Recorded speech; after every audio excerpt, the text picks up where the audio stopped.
देख रहे हैं भारत 7 न्यूज। कैसा होता है जब किसी स्त्री के लिए उसकी सुंदरता ही अभिशाप बन जाए।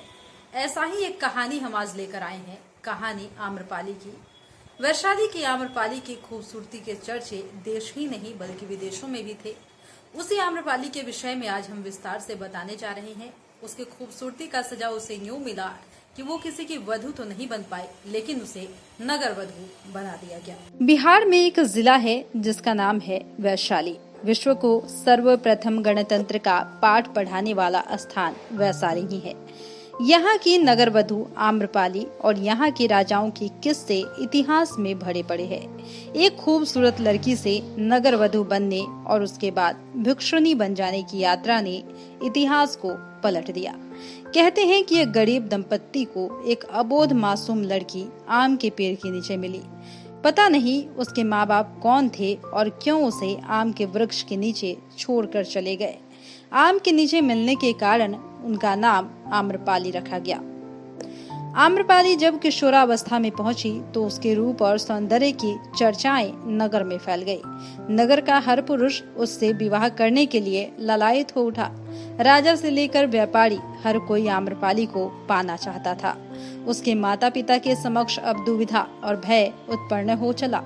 अगर आम्रपाली किसी एक को चुनती तो राज्य में अशांति फैल जाती।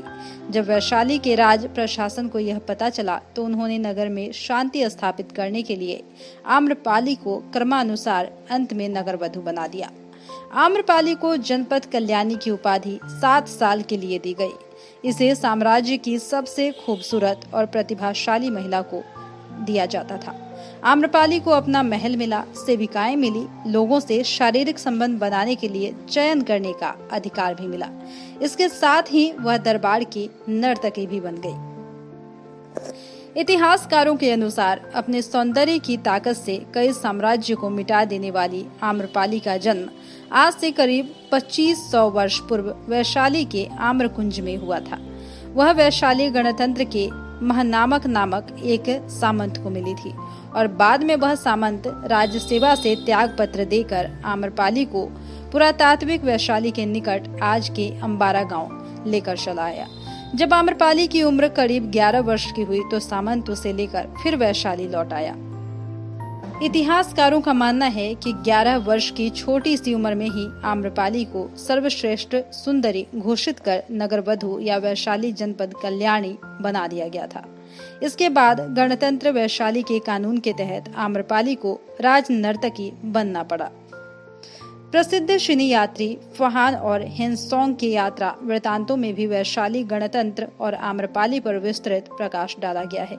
दोनों ने लगभग एक मत से आम्रपाली को सौंदर्य की मूर्ति बताया। वैशाली गणतंत्र के कानून के अनुसार हजारों सुंदरियों में आम्रपाली का चुनाव कर उसे सर्वश्रेष्ठ सुंदरी घोषित कर जनपद कल्याणी की पदवी दी गई थी। आम्रपाली के रूप की चर्चा जगत प्रसिद्ध थी। उस समय उसकी एक झलक पाने के लिए सुदूर देशों के अनेक राजकुमार उसके महल के चारों ओर अपनी छावनी डाले रहते थे।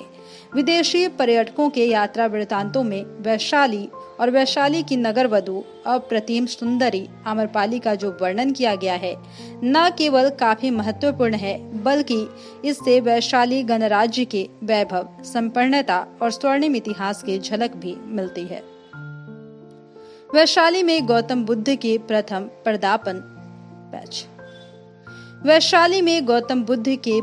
पदार्पण पर उनकी कृति सुनकर उनके स्वागत के लिए 16 श्रृंगार कर अपनी परिचारिकाओं सहित गंडक नदी के तीर पर पहुंची। आम्रपाली को देखकर बुद्ध को अपने शिष्यों से कहना पड़ा कि तुम लोग अपनी आंखें बंद कर लो, क्योंकि भगवान बुद्ध जानते थे कि आम्रपाली के सौंदर्य को देखकर उनके शिष्यों के लिए संतुलन रखना कठिन हो जाएगा।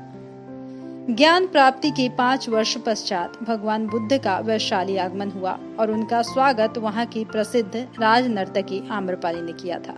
इसी नगर में वैशाली की प्रसिद्ध नगर वधू आम्रपाली सहित 84,000 नागरिक बौद्ध संघ में शामिल हुए थे। बुद्ध ने 3 बार इस जगह का दौरा किया और यहाँ काफी समय भी बिताया। बुद्ध ने यहाँ निर्वाण की घोषणा भी की थी। वैशाली के समीप कोल्हुआ में भगवान बुद्ध ने अपना अंतिम संबोधन दिया था। वैशाली में संपन्न द्वितीय बौद्ध संगति में ही बौद्ध धर्म के दो फार हो गए थे।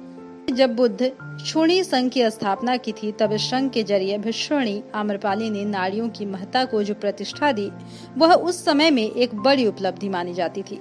विश्व को अहिंसा का मंत्र बताने वाले भगवान बुद्ध को अपने मानवीय तत्व से आकर्षित और प्रभावित करने वाली वैशाली गणतंत्र की राजनर्तकी आम्रपाली की कला चेतना अध्ययन तथा शोध के अभाव में आज भी उपेक्षित है। बौद्ध धर्म के इतिहास में आम्रपाली द्वारा अपने आम्रकानन में भगवान बुद्ध और उनके शिष्यों के निमंत्रित कर भोजन कराने के बाद दक्षिणा के रूप में वह आम्रकानन भेंट देने की बड़ी ख्याति है।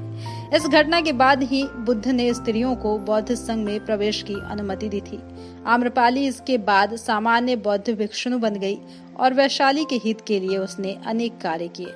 उसने केश कटाकर भिक्षा पात्र लेकर सामान्य भिक्षुणी का जीवन व्यतीत किया। फिलहाल के इस वक्त की खबर में इतना ही। और भी ऐसे ही तमाम वीडियो अपडेट्स के लिए बने रहिए हमारे साथ और देखते रहिए हमारा चैनल भारत 7 न्यूज। हमारे चैनल को लाइक कीजिए, सब्सक्राइब कीजिए, कमेंट कीजिए और हमारे वीडियोज पसंद आते हैं तो शेयर जरूर कीजिए।